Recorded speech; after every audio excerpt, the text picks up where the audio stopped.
Chapter 3. Calvin jerked awake when something reptilian trailed over his foot. His heart settled down when he caught his little sister Megan's underlying scent. The 11-year-old enjoyed practicing her shifting abilities.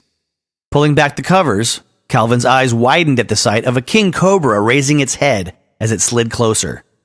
If he hadn't known it was Megan, he'd be shitting his boxer briefs. The snake spread its hood and hissed, making the hair on Calvin's forearms rise. "Okay, that's enough," he said. "Back to human form."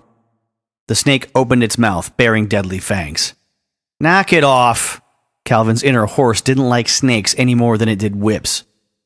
"You better go get dressed before Mom comes looking for you." Megan slid off the bed and slithered out of his bedroom. Calvin looked at the clock and was surprised to see that it was almost 7. He'd had a late night and had apparently overslept. 10 minutes later, he was showered, shaved, and just about dressed when Adam popped his head into his room. "Hey, bro." Calvin smiled. "Hey." Adam came all the way in and shut the door. "Did you come up with any ideas about what to get Mom and Dad for Christmas?" The holidays were fast approaching, and the Lightfoot kids were searching for something that would express their profound gratitude and love to the people who'd given them so much. To the outside world, Lightfoot Farm was simply a legitimate agricultural business. But to the people who lived there, it was much more. Trent Lightfoot was a shifter who'd run away from his foster home at the age of 17. He and Delia had met 7 years later. When Trent had revealed his true nature to Delia, she'd been surprised, but had accepted his shifter abilities as part of the man she loved. They'd bought the farm when they'd gotten married. Adam had come along a year later, but Delia hadn't conceived again. At a cattle auction 8 years later, Trent had encountered 6-year-old Calvin. He'd been homeless, dirty, and hungry.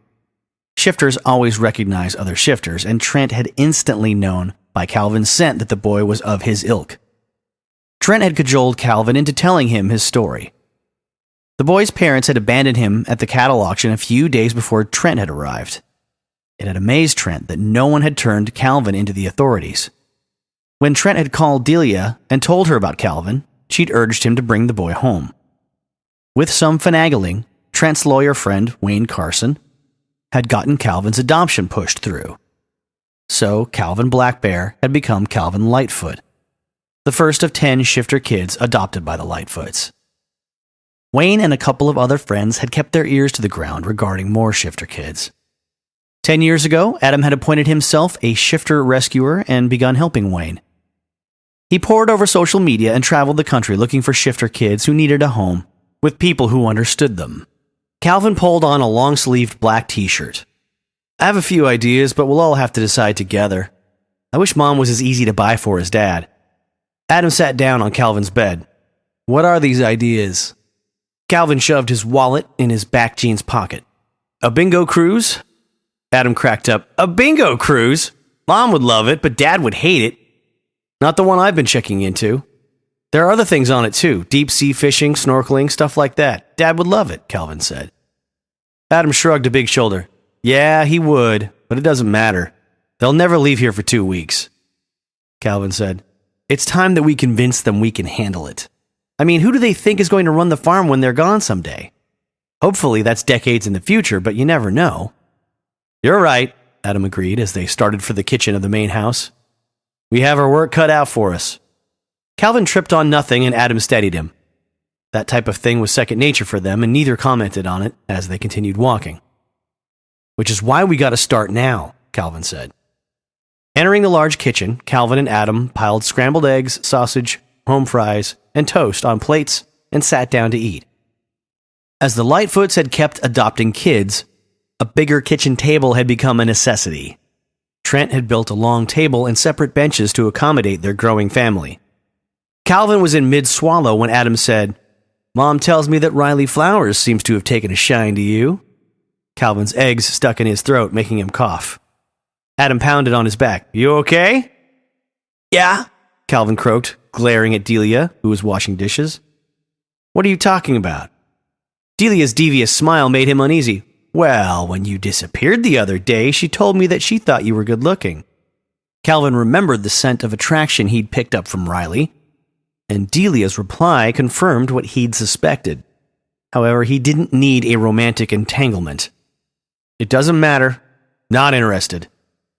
Delia rested a hand on his shoulder for a moment while she passed by on her way to the refrigerator. "Calvin, you have to get past what happened with Jenny." Calvin laid down his fork. His appetite had disappeared. "Being stood up at the altar once was enough. I'm not setting myself up for that kind of disappointment again." "Who said anything about marriage?" Delia asked. "Just go on a date. Have a little fun." Adam said, "If you don't want Riley, maybe I'll take a crack at her. Mom says she's a hottie." Delia cuffed the back of Adam's blonde-haired head. "Don't talk about women that way. We're not objects." Adam flinched. "Okay, sorry." Jealousy took Calvin by surprise at the thought of Adam asking Riley out. He squashed it, telling himself that it didn't matter to him if his older brother dated the store owner. Except it did. He tried to hide it, though, knowing that Adam would smell the change in his body chemistry. Adam had inherited Trent's shifting abilities and usually took the form of a white wolf. His nose was just as keen as any other shifter, and he'd pick up on Calvin's emotions. Adam smiled. "I don't think Calvin wants me to ask Riley out." "Damn it," Calvin scowled at him. "I don't care. Have a nice time." "Liar," Adam accused.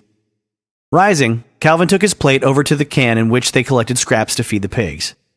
The Lightfoots weren't rich and conserved money any way they could. Saving scraps cut down on pig feed a little. He scraped off his plate and put it in the sink. "I'm going to move the Hereford steers to the winter pasture," he said, and went out the door, effectively ending the conversation.